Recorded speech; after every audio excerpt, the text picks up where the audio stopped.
ఈ కాలంలో చాలా మందిలో మోకాలు నొప్పులు, కూర్చుంటే లేవలేకపోవడం, లేస్తే నడవలేకపోవడం వంటి సమస్యలతో బాధపడుతున్నారు కదా. ఆ కాళ్ళు నొప్పులు ఎందుకు వస్తున్నాయంటే మన మోకాలు చెప్పుల్లో ఉండే గుజ్జు కరిగి మన మోకాళ్ళు అరిగిపోవడం వలన అలాంటి సమస్యలతో వస్తున్నాయి కదా. ఏంటి మోకాలు నొప్పులు ఉంటుంది, బెండకాయలు చూపిస్తుంది అనుకుంటున్నారా? ఈ బెండకాయలతో ఒక సూపర్ టిప్ అండి, చాలా మంచి రెమెడీ చేసి చూపిస్తాను. మన మోకాలు గుజ్జు అరిగిపోయింది, వెంటనే రికవరీ అవుతుంది ఈ బెండకాయ జ్యూస్ తాగామంటే. 4 బెండకాయలు తీసుకుని తొడుముల్ని కట్ చేసుకోవాలి. 2 వైపులు తొడుముల్ని కట్ చేసుకున్న తర్వాత బెండకాయని ఇలా 2 ముక్కలుగా కట్ చేసుకొని, ముదర బెండకాయలైనా పర్వాలేదు, బెండకాయ మధ్యకి ఇలాగ చీరుకోవాలి. 4గింటిని కూడా ఇలానే చీరుకొని బాండి పెట్టి ఈ గ్లాస్తో 3 గ్లాసుల వాటర్ పోసుకున్నాను. వాటర్ బాగా మరిగిన తర్వాత ఈ కట్ చేసుకుని బెండకాయలు ఇందులో వేసుకుని ఒక 2 నిమిషాల పాటు ఉడికించుకోవాలి.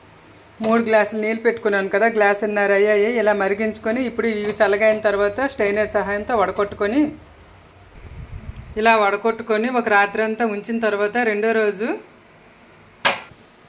రోజు మార్నింగ్ పరగడుపున కొద్దిగా తేనె కలుపుకొని నీళ్ళు తీసుకున్నామంటే మన మోకాలు చెప్పుల్లో గుజ్జు అయితే వేరంగా తయారవుతుంది. అలానే అరగంట ఉండే దానికి చాలా ఉపయోగపడుతుంది. ఈ వీడియో నచ్చినట్లయితే లైక్ చేయండి.